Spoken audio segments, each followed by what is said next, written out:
11 ਤੋਂ 5 ਵਜੇ ਤੱਕ 6 ਘੰਟੇ ਲਈ ਆ KMP ਜਿਹੜੀ ਪਿੱਛੇ ਹੈ ਇਹਦੇ ਤੇ ਆਪਾਂ ਨੇ 6 ਘੰਟੇ ਲਈ ਟ੍ਰੈਫਿਕ ਜਾਮ ਕਰਨਾ ਹੈ ਤਾਂ ਕਿ ਮੋਦੀ ਨੂੰ ਹੋਸ਼ ਆਏ। ਹੁਣ ਉਹ ਭੱਜਾ ਫਿਰਦਾ ਬੰਗਾਲ 'ਚ। ਸਾਡੀ ਕੱਲ ਮੀਟਿੰਗ ਹੈ 2 ਤਰੀਕ ਦੀ, ਨੈਸ਼ਨਲ ਲੈਵਲ ਦੀ ਮੀਟਿੰਗ ਹੈ ਕੱਲ ਨੂੰ। ਅਸੀਂ ਇਹਦਾ ਭੋਗ ਪਾਉਣ ਵਾਸਤੇ ਬੰਗਾਲ ਵੀ ਚਲੇ ਜਾਣਾ। ਪਰ ਇੱਕ ਵਾਰੀ ਮੋਦੀ ਨੂੰ ਇਹ ਦਿਖਾ ਦਈਏ ਵੀ ਅਸੀਂ ਕੰਮ ਦੇ ਮੌਕੇ ਵੀ ਅਸੀਂ ਪਰਵਾਹ ਨਹੀਂ ਕਰਦੇ। ਜਿੱਧਰ ਨੂੰ ਤੁਰ ਪਏ ਪੰਜਾਬੀ ਦੂਲੇ, ਹਰਿਆਣੇ ਵਾਲੇ ਦੂਲੇ, ਅਸੀਂ ਛੈਬਰ ਲਾ ਦਿੰਨੇ ਆ। ਸਾਨੂੰ ਕੋਈ ਦੁਨੀਆ ਦੀ ਤਾਕਤ ਹਰਾਉਣ ਵਾਲੀ ਨਹੀਂ। ਸਾਡੇ ਤੇ 124 ਦੇ ਜਿਹਦੀ ਫਾਂਸੀ ਹੈ ਸਜ਼ਾ, ਸਾਡੇ ਸਾਰਿਆਂ ਤੇ ਉਹ ਪਰਚਾ ਦਰਜ ਹੈ। ਦੇਸ਼ ਧਰੋਹੀ ਦੇ ਕੇਸ ਸਾਡੇ ਤੇ ਦਰਜ ਨੇ। ਅਸੀਂ ਤਾਂ ਤੁਹਾਡੇ ਵਿੱਚ ਤੁਰੇ ਫਿਰਦੇ ਹਾਂ। ਅਸੀਂ ਤਾਂ ਦਿੱਲੀ 'ਚ ਵੀ ਜਾਂਦੇ ਹਾਂ ਮੀਟਿੰਗਾਂ ਕਰਨ। ਸਾਨੂੰ ਫੜ ਲੈਣ ਜੇ ਹਿੰਮਤ ਹੈ। ਉਹ ਉਥੋਂ ਨੋਟਿਸ ਦਿੰਦੇ ਨੇ 160 ਦਾ, ਉਹਦੇ ਵਿੱਚ ਕੁਝ ਨਹੀਂ। ਉਹ ਤੁਹਾਨੂੰ ਉੱਥੇ ਸੱਦ ਲੈਂਦੇ ਨੇ ਤੇ ਸਾਡੀ ਜਾਣਕਾਰੀ ਅਨੁਸਾਰ ਕੋਈ 40-45 FIR ਬਿਨਾਂ ਨਾਂ ਤੇ ਲਿਖ ਕੇ ਦਿੱਲੀ ਪੁਲਿਸ ਨੇ ਰੱਖੀਆਂ ਹੋਈਆਂ। ਸਾਰੇ ਵੀਰਾਂ ਨੂੰ ਬੇਨਤੀ ਹੈ, ਕਹਿ ਦਿਓ ਜਿਹੜੇ ਪਿੱਛੇ ਬੈਠੇ ਨੇ, ਕਿਸੇ ਨੂੰ ਨੋਟਿਸ ਆਉਂਦਾ ਹੈ ਉਹ ਚੁੱਲ੍ਹੇ ਸਿੱਟ ਕੇ ਸਾੜ ਦਿਓ। ਤੁਹਾਡਾ ਅਰਥਚਾਰਾ ਖੇਤੀ ਦੇ ਆਲੇ ਦੁਆਲੇ ਘੁੰਮਦਾ। ਇਹ ਦੇਸ਼ ਐਸਾ ਹੈ। ਮੈਂ ਸਵਾਲ ਕੀਤਾ ਸੀ ਜਦੋਂ ਗੱਲਬਾਤ ਚੱਲ ਰਹੀ ਸੀ ਮੰਤਰੀਆਂ ਨੂੰ। ਮੈਂ ਕਿਹਾ ਸੀ ਜੀ ਮੈਨੂੰ ਇੱਕ ਦੱਸੋ, ਜਿੱਧਰ ਨੂੰ ਤੁਸੀਂ ਤੁਰ ਪਏ ਤਾਂ ਜਿਹੜੇ ਕੋਈ 80 ਕਰੋੜ ਲੋਕ, 80-90 ਕਰੋੜ ਲੋਕ ਜਿਹੜੇ ਖੇਤੀ ਤੋਂ ਰੋਟੀ ਕਮਾਉਂਦੇ ਨੇ, ਕਿਸਾਨ ਨੇ, ਖੇਤ ਮਜ਼ਦੂਰ ਨੇ, ਤੁਸੀਂ ਕੁਝ ਹੱਥਾਂ 'ਚ ਦੇ ਦੋਗੇ, ਉਹਨਾਂ ਦਾ ਰੋਟੀ ਦਾ ਕੀ ਹੋਏਗਾ? ਉਹ ਆਪਣੇ ਬੱਚਿਆਂ ਨੂੰ ਕਿਵੇਂ ਪਾਲਣਗੇ? ਉਹਨਾਂ ਦੇ ਕੋਲ ਤਾਂ ਸਾਧਨ ਹੀ ਨਹੀਂ, ਨਾ ਪੈਸਾ ਹੈ, ਨਾ ਐਜੂਕੇਸ਼ਨ ਹੈ, ਨਾ ਉਹਨਾਂ ਦੇ ਕੋਲ ਕੋਈ ਹੁਨਰ ਹੈ, ਕੋਈ ਦੁਕਾਨ ਨਹੀਂ ਖੋਲ ਸਕਦੇ। ਤੇ ਐਡੀ ਵੱਡੀ ਗਿਣਤੀ 'ਚ ਲੋਕਾਂ ਨੂੰ ਵਿਹਲੇ ਕਰਕੇ ਕੁਝ ਕਾਰਪੋਰੇਟ ਘਰਾਣਿਆਂ ਦੇ ਹੱਥ 'ਚ ਜਿਹੜੇ 4-4, 500 ਹਾਰਸ ਪਾਵਰ ਦੇ ਟਰੈਕਟਰ ਲਿਆ ਕੇ ਇੱਕੋ ਬੰਦੇ ਤੋਂ 1000 ਏਕੜ ਦੀ ਖੇਤੀ ਕਰਾਈ ਜਾਣਗੇ। ਇੱਕੋ ਬੰਦਾ 1000 ਏਕੜ ਦੀ ਖੇਤੀ ਕਰਾਏਗਾ ਤੇ ਉਹਨਾਂ ਨੂੰ ਬਾਕੀ ਸਾਰੇ ਜਿਹੜੇ ਨੇ ਉਹ ਵਿਹਲੇ। ਤਾਂ ਇਸ ਤਰ੍ਹਾਂ ਦਾ ਸਿਸਟਮ ਬਣਾ ਕੇ ਉਹ ਲੋਕਾਂ ਨੂੰ ਕਿੱਥੇ ਸਿੱਟਣਾ? ਜਿਹੜਾ ਇਹ ਆਬਾਦੀ ਦਾ ਐਡਾ ਵੱਡਾ ਹਿੱਸਾ ਹੈ, ਇਹ ਤੁਹਾਡੀਆਂ ਨਲਾਇਕੀਆਂ ਨੇ। ਮੈਂ ਰਾਤੀ TV ਤੇ ਦੇਖ ਰਿਹਾ ਸੀ ਦੇਸ਼ ਵਿੱਚ ਬੇਰੁਜ਼ਗਾਰੀ ਦੀ ਦਰ ਕਿੰਨੀ ਹੈ। ਆ ਮੋਦੀ ਦੇ ਆਏ ਤੇ ਪਹਾੜਾਂ ਵਾਂਗ ਬੇਰੁਜ਼ਗਾਰੀ ਦਾ ਗ੍ਰਾਫ ਉੱਤੇ ਨੂੰ ਗਿਆ, ਉੱਪਰ ਨੂੰ ਗਿਆ। ਬੇਰੁਜ਼ਗਾਰੀ ਦਰ ਵਧੀ ਹੈ। ਸਾਡੇ ਬੱਚਿਆਂ ਲਈ ਨੌਕਰੀਆਂ ਨਹੀਂ। UP ਵਿੱਚ ਰਾਤੀ TV ਤੇ ਸੀ 60 ਪੋਸਟਾਂ ਨਿਕਲੀਆਂ ਚਪੜਾਸੀ ਦੀਆਂ ਪੁਲਿਸ ਡਿਪਾਰਟਮੈਂਟ 'ਚ। 60 ਪੋਸਟਾਂ, 90,000 ਦਰਖਾਸਤ ਚਲੀ ਗਈ 60 ਪੋਸਟਾਂ ਵਾਸਤੇ। 90,000 ਜਿਹਦੇ ਤੋਂ PhD, MBA ਔਰ ਮਾਸਟਰ ਡਿਗਰੀ ਹੋਲਡਰ। MBA ਕੁਝ ਖੁਦਾਈ ਹੁੰਦੀ ਹੈ, ਜਿਹਨੇ MBA ਐਡਾ ਸੌਖੀ ਡਿਗਰੀ ਨਹੀਂ। MBA ਕੀਤਾ ਹੋਇਆ ਇੱਕ ਚਪੜਾਸੀ ਦੀ ਨੌਕਰੀ ਵਾਸਤੇ ਅਪਲਾਈ ਕਰਦਾ ਇਸ ਦੇਸ਼ 'ਚ। ਉਹਨੂੰ ਸਰਕਾਰ ਨੇ ਐਸਾ ਕੋਈ ਮੌਕਾ ਨਹੀਂ ਦਿੱਤਾ ਜਿਹਦੇ ਨਾਲ ਉਹ ਆਪਣੀ ਰੋਟੀ ਆਪ ਕਮਾ ਸਕੇ, ਆਪਣਾ ਬਿਜ਼ਨਸ ਆਪ ਕਰ ਸਕੇ, ਇੱਕ ਨਵਾਂ ਐਂਟਰਪ੍ਰੀਨਿਓਰ ਬਣ ਸਕੇ। ਸਰਕਾਰ ਦੀ ਪਾਲਿਸੀ ਕੋਈ ਨਹੀਂ। ਤੇ ਜੇ ਸਰਕਾਰ ਨੇ ਪਾਲਿਸੀ ਨਹੀਂ ਦੇਣੀ, ਤੁਸੀਂ ਪੜ੍ਹਾ ਲਿਖਾ ਕੇ ਬੱਚਿਆਂ ਨੂੰ ਕਿੱਥੇ ਭੇਜੋਗੇ? ਫਿਰ ਤੁਸੀਂ ਇਹੀ ਕਹੋਗੇ ਆਈਲੈਟਸ ਕਰ ਭਾਜਾ ਕੈਨੇਡਾ ਨੂੰ, ਆਈਲੈਟਸ ਕਰ ਭਾਜਾ ਆਸਟ੍ਰੇਲੀਆ ਨੂੰ, ਉੱਥੇ ਜਾ ਕੇ ਮਜ਼ਦੂਰੀ ਕਰ। ਤੁਹਾਡੇ ਕੋਲ ਕੋਈ ਰਸਤਾ ਨਹੀਂ, ਕਿਉਂਕਿ ਤੁਸੀਂ ਜਿਹੜੇ ਖਾਸ ਤੌਰ ਤੇ ਉੱਤਰੀ ਭਾਰਤ 'ਚ ਵਸਣ ਵਾਲੇ ਲੋਕ ਹੋ। 1 ਨੰਬਰ ਤੇ ਪੰਜਾਬ, ਹੁਣ ਹਰਿਆਣਾ ਸਾਡੀ ਨਕਲ ਕਰਨ ਲੱਗ ਪਿਆ। ਤੁਸੀਂ ਖੁੱਲਾ ਦਿਮਾਗ ਰੱਖਦੇ ਹੋ, ਅੱਗੇ ਵਧਣ ਦੇ ਆਦੀ ਹੋ। ਤੁਸੀਂ ਟਿਕ ਕੇ ਇੱਕ ਜਗ੍ਹਾ ਨਹੀਂ ਰਹਿ ਸਕਦੇ। ਇਹ ਤੁਹਾਡਾ ਖਾਸਾ ਹੈ। ਤੁਸੀਂ ਸਾਰੀ ਦੁਨੀਆ 'ਚ ਫੈਲੇ ਹੀ ਇਸ ਕਰਕੇ ਵੀ ਅੱਗੇ ਵਧਣਾ ਤੁਹਾਡੇ ਜੀਨਸ ਵਿੱਚ ਹੈ, ਤੁਹਾਡੇ ਅੰਦਰ ਤੋਂ ਅੰਦਰ ਤੱਕ ਕੁਦਰਤ ਨੇ ਭਰਿਆ ਹੈ। ਅੱਗੇ ਵਧਣਾ, ਤਰੱਕੀ ਕਰਨਾ। ਜਦ ਤਰੱਕੀ ਕਰਨ ਲਈ ਮੌਕਾ ਮਿਲ ਜਾਏ ਤੁਸੀਂ ਛੱਡਦੇ ਨਹੀਂ, ਜਦੇ ਹੱਥ ਪਾ ਲੈਂਦੇ ਉਸ ਮੌਕੇ ਨੂੰ। ਇਸੇ ਕਰਕੇ ਤੁਸੀਂ ਸਾਰੀ ਦੁਨੀਆ 'ਚ ਜਾ ਕੇ ਔਰ ਉੱਥੇ ਕੁਝ ਕੀਤਾ, ਉੱਥੇ ਆਪਣੀ ਥਾਂ ਬਣਾ ਲਈ। ਵਿਦੇਸ਼ਾਂ ਵਿੱਚ ਜਾ ਕੇ ਜਿਹੜੇ ਸਾਡੇ ਵਿੱਚੋਂ ਇੱਥੋਂ ਗਏ ਨੇ ਉਹਨਾਂ ਦੀ ਅਲੱਗ ਥਾਂ ਹੈ। ਇਹ ਕੋਈ ਛੋਟੀ ਗੱਲ ਹੈ? ਕੈਨੇਡਾ ਦੀ ਪਾਰਲੀਮੈਂਟ ਵਿੱਚ ਤੁਸੀਂ, ਇੰਗਲੈਂਡ ਦੀ ਪਾਰਲੀਮੈਂਟ ਵਿੱਚ ਤੁਸੀਂ, ਦੇਸ਼ ਦਾ ਅਮਰੀਕਾ ਦੁਨੀਆ ਦਾ ਸਭ ਤੋਂ ਅਮੀਰ ਦੇਸ਼, ਉੱਥੇ ਦਾ ਵਾਈਸ ਪ੍ਰੈਜ਼ੀਡੈਂਟ ਲੜਕੀ ਆ ਉਹ ਹਿੰਦੁਸਤਾਨੀ। ਤਾਂ ਇਹਦਾ ਮਤਲਬ ਇਹ ਹੈ ਵੀ ਸਾਡੀਆਂ ਸਰਕਾਰਾਂ ਬੁਰੀ ਤਰ੍ਹਾਂ ਨਾਲਾਇਕ ਸਾਬਤ ਹੋਈਆਂ। ਇਹਨਾਂ ਨੇ ਸਾਡੇ ਬੱਚਿਆਂ ਨੂੰ ਮੌਕਾ ਨਹੀਂ ਦਿੱਤਾ। ਉਹਨਾਂ ਦੇ ਟੈਲੈਂਟ ਦੇ ਮੁਤਾਬਕ, ਉਹਨਾਂ ਦੇ ਗੁਣਾਂ ਦੇ ਮੁਤਾਬਕ, ਉਹਨਾਂ ਦੀ ਕੁਆਲੀਫਿਕੇਸ਼ਨ ਦੇ ਮੁਤਾਬਕ ਉਹਨੂੰ ਐਡਜਸਟ ਨਹੀਂ ਅਸੀਂ ਕਰ ਸਕੇ। ਉਹ ਦੂਜੇ ਦੇਸ਼ 'ਚ ਜਾ ਕੇ ਅੱਗੇ ਨਿਕਲ ਗਏ। ਮੈਂ एक बार कैलीफोर्निया गया, कैलीफोर्निया च मेरा एक रिश्तेदार मेरा साडू है, उत्थे की यूनिवर्सिटी च हैड है, वो सीड सर्टिफिकेशन अथॉरिटी का हैड है।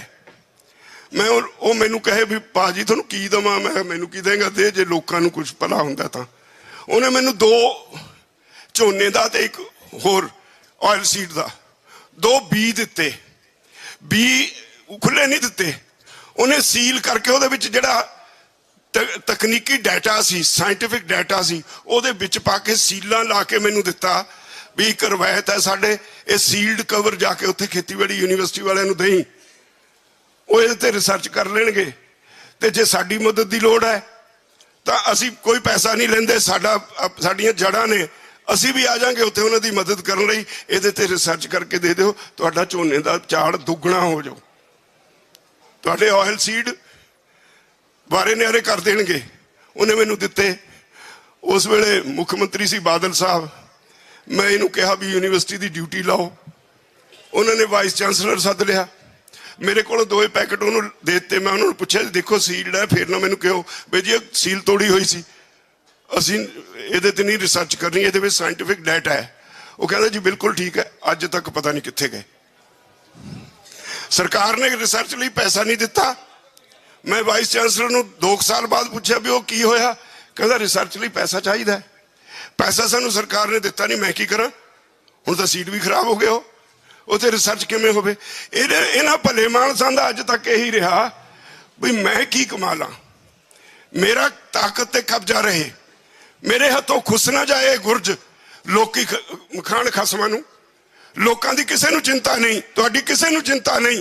अज पंजाब च जे पोलीटिकल पार्टियां दुखी ने, सारियां तुहाडे अंदोलन तो दुखी ने, वो अंदोलन नू कामयाब होण देखना नहीं चाहुंदियां, चाहे कोई पार्टी होवे, किसी दे पैर नहीं लगदे। अज तुहाडे च इन्नी चेतनता जागी है, इन्ने तुसी इस अंदोलन ने तुहानू अवेयरनेस इन्नी लियांदी है भी किसी पोलीटिकल लीडर दे पैर नहीं लग रहे।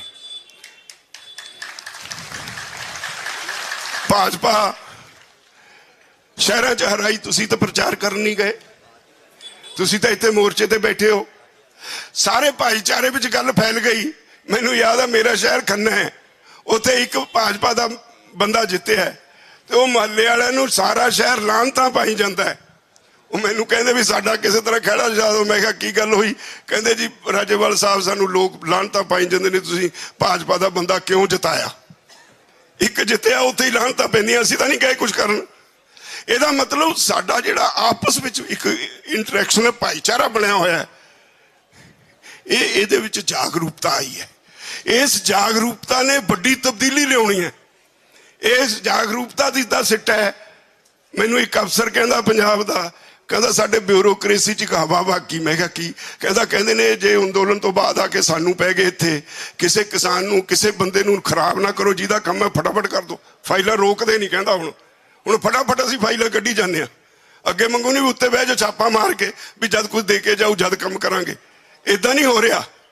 तुहाडे इस अंदोलन दे सिट्टे बहुत ने, बहुत कुछ तुसीं खट्टिया इत्थों, और तुसीं बहुत वड्डा खट के जा रहे हो। जिहड़ी आ पीढ़ी इत्थे बैठी है, ये पीढ़ी सदियां तक याद कीती जांदी रहू।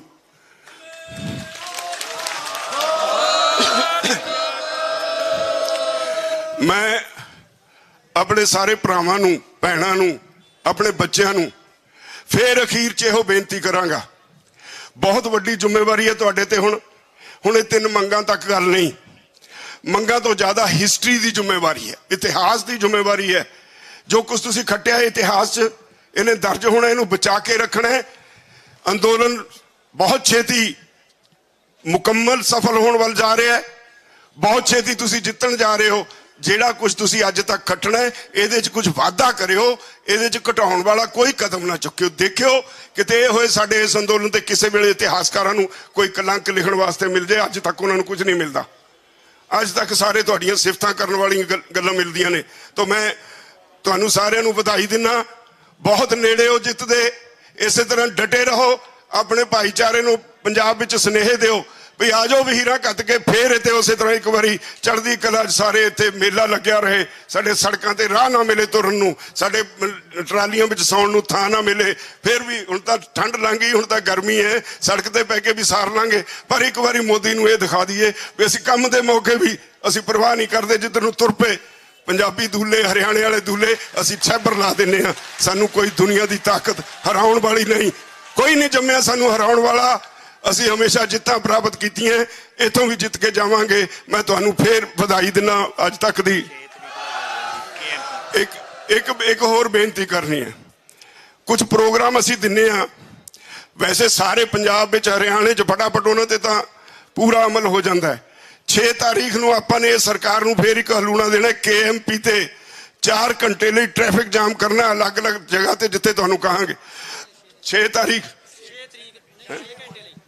6 घंटे लिए 6 घंटे लिए 12 तो 6 11 तो 5 11 तो 5 बजे तक 6 घंटे लिए आ KMP जिहड़ी पिछे है ਇਹਦੇ ਤੇ ਆਪਾਂ ने 6 घंटे लिए ट्रैफिक जाम करना है, ताकि मोदी नूं होश आए। हुण ਉਹ ਭੱਜਾ ਫਿਰਦਾ ਬੰਗਾਲ 'ਚ, ਉਹ ਭੱਜਾ ਫਿਰਦਾ ਕੇਰਲਾ 'ਚ, ਭੱਜਾ ਫਿਰਦਾ ਤਾਮਿਲਨਾਡੂ 'ਚ ਵੋਟਾਂ ਲਈ, ਉੱਥੇ ਵੀ किसान विरोध कर रहे हैं।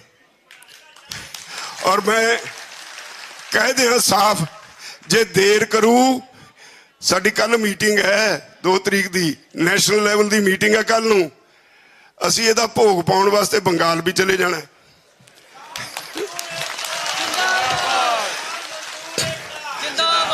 सानू केरला वालों का भी सद्दा आया होया है, सानू तमिलनाडु वालों का भी सद्दा आया होया। साडा भाईचारा सारे देश इकट्ठा हो गया।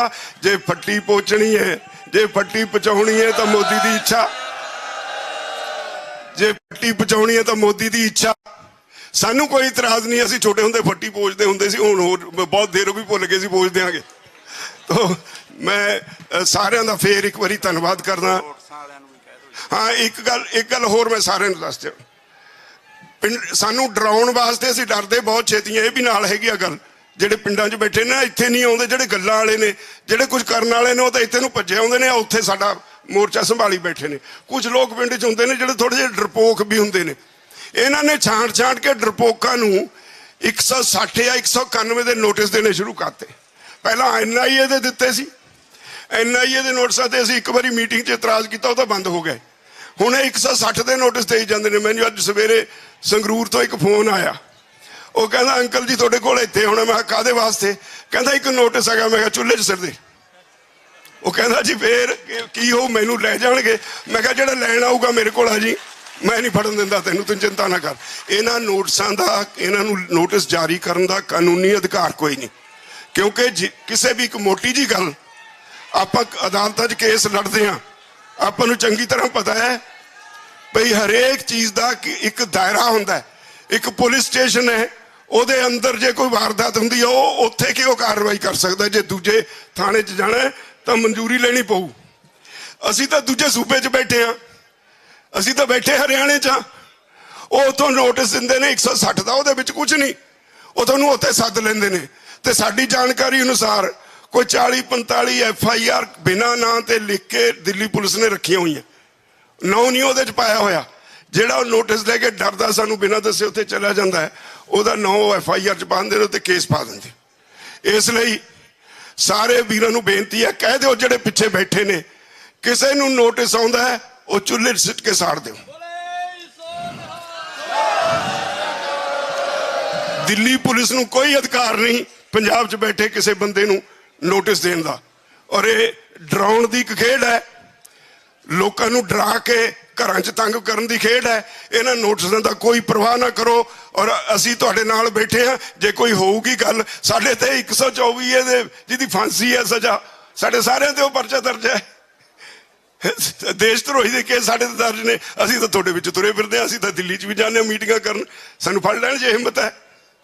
तो ये सारा डराउण की तकनीक होंगी है। जे कोई डर जाता आप फिर एक दा पैर धड़का मार दो, इन्हू होर पहुँचा दो। तो इस करके डरना नहीं, अपने भाईचारे को कहो इन्होंने नोटिसों की कोई परवाह नहीं, पाड़ के सुट दो।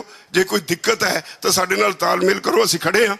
असीं अपनी वकीलों की एक टीम बनाई है, जिहड़े साडे बच्चे जेल च ने उन्होंने छुड़ाउण लई तकरीबन सारे 20-22 रह गए, सब दी जमानतां हो गईयां ते सारिआं नूं असीं छुड़ा लिया, बाहर कढ लए। ते मैं ਜਿਹੜੇ ਪੰਜਾਬ 'ਚ ਨੇ ਉਹਨਾਂ ਨੂੰ ਵੀ ਬੇਨਤੀ ਕਰਾਂਗਾ, ਜੇ ਕੋਈ ਦਿੱਕਤ ਹੋਵੇ ਸਾਡੇ ਨਾਲ ਤਾਲਮੇਲ ਕਰੋ। ਮੈਂ ਉਮੀਦ ਕਰਦਾ ਤੁਸੀਂ ਮੇਰੀਆਂ ਇਹਨਾਂ ਬੇਨਤੀਆਂ ਨੂੰ ਪ੍ਰਵਾਨ ਕਰੋਗੇ। ਵਾਹਿਗੁਰੂ ਜੀ ਕਾ ਖਾਲਸਾ, ਵਾਹਿਗੁਰੂ ਜੀ